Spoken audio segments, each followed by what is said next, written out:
নমস্কার বন্ধুরা, আজ আমি দেখাবো আপনাদেরকে পটল চিংড়ির রেসিপি।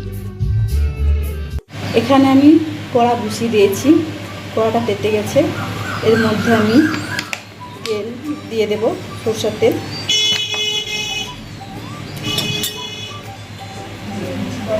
তেলটা গরম হয়ে গেছে, এর মধ্যে আমি দিয়ে রাখা আলুগুলো দিয়ে দেবো। আলুগুলো দিয়ে ভালো করে ভেজে নিতে হবে।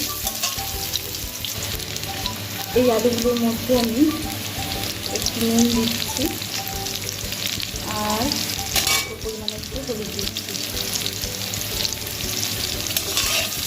দিয়ে আলুগুলোকে একটু ভালো করে ভেজে নিতে হবে। এখানে কিন্তু আমার আলুগুলো ভাজা হয়ে গেছে। এবার আলুগুলোকে আমি কড়া থেকে তুলে নিচ্ছি, বেনে নেব। আলুগুলো আমি তুলে নিয়েছি। এবার ওই তেলের মধ্যে আমি কেটে রাখা পটলগুলো দিয়ে দেব। দিয়ে ভালো করে নেড়ে নিতে হবে।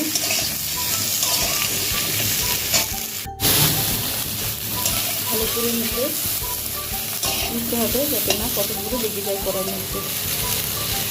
এর মধ্যে আমি হলুদ গুঁড়ো আর নুন দিয়ে দেবো।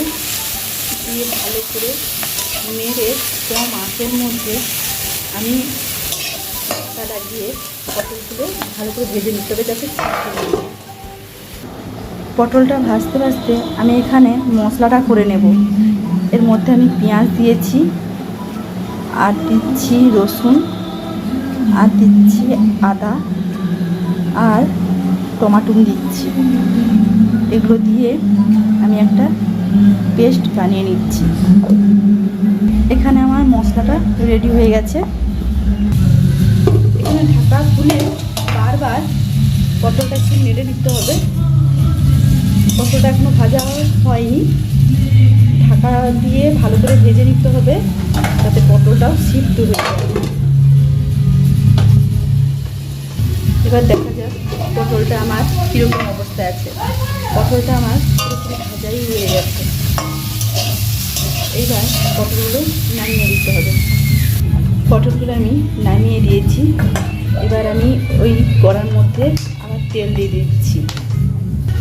তেলটা আমার গরম হয়ে গেছে। এর মধ্যে আমি চিংড়ি মাছগুলো দিয়ে দেবো। চিংড়ি মাছগুলো আমি আগে থেকে নুন হলুদ মাখিয়ে রেখেছিলাম, এবার ভালো করে ভেজে নেব। এখানে আমার চিংড়ি মাছগুলো ভাজা হয়ে গেছে। এবার চিংড়ি মাছগুলো আমি তুলে নেব। চিংড়ি মাছ ভাজা তেলের মধ্যে আর একটু অল্প পরিমাণে একটু তেল দিয়ে দিতে হবে। তেলটা আমার গরম হয়ে গেছে। এর মধ্যে আমি 5 ফোড়ন দিয়ে দেব, আর দিয়ে দেবো পেঁয়াজ কুচি দিয়ে ভেজে নিতে হবে। পেঁয়াজটা আমার ভাজা হয়ে গেছে। এর মধ্যে আমি সেই বেটে রাখা পেস্টটা দিয়ে দেব।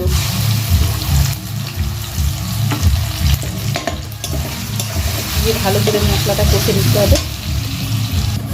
তারপর আমি একে একে বাকি মশলাগুলো যে আছে সেগুলো দিয়ে দেবো। হলুদ গুঁড়ো, আর দেব ধনের গুঁড়ো, জিরার গুঁড়ো, লঙ্কার গুঁড়ো,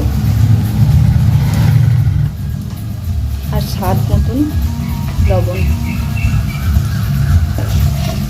দিয়ে মশলাটা ভালো করে ভেজে নিতে হবে।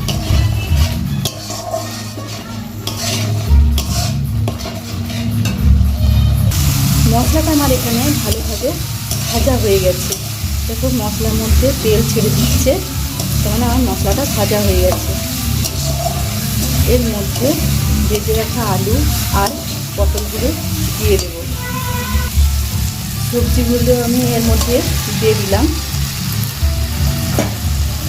দিয়ে ভালো করে মশলার সঙ্গে কষে নিতে হবে।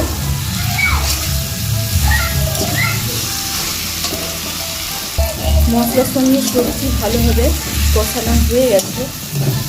এর মধ্যে আমি সামান্য পরিমাণে একটু জল দিয়ে দেব।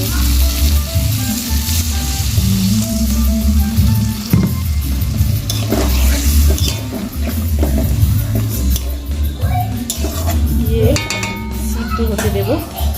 ঢাকাটা লাগিয়ে দিই, ঢাকাটা দিয়ে দিলাম, এবার সিদ্ধ হোক।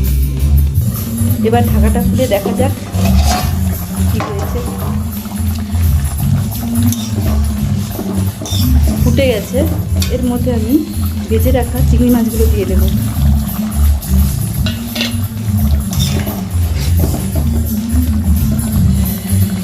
আমার 10 মিনিটের মতন ঢাকা লাগিয়ে সিদ্ধ করতে হবে।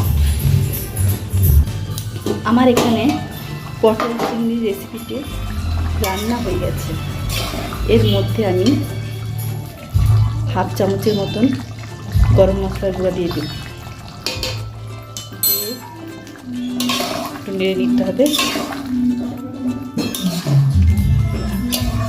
পটল চিংড়ি আমার রান্না শেষ।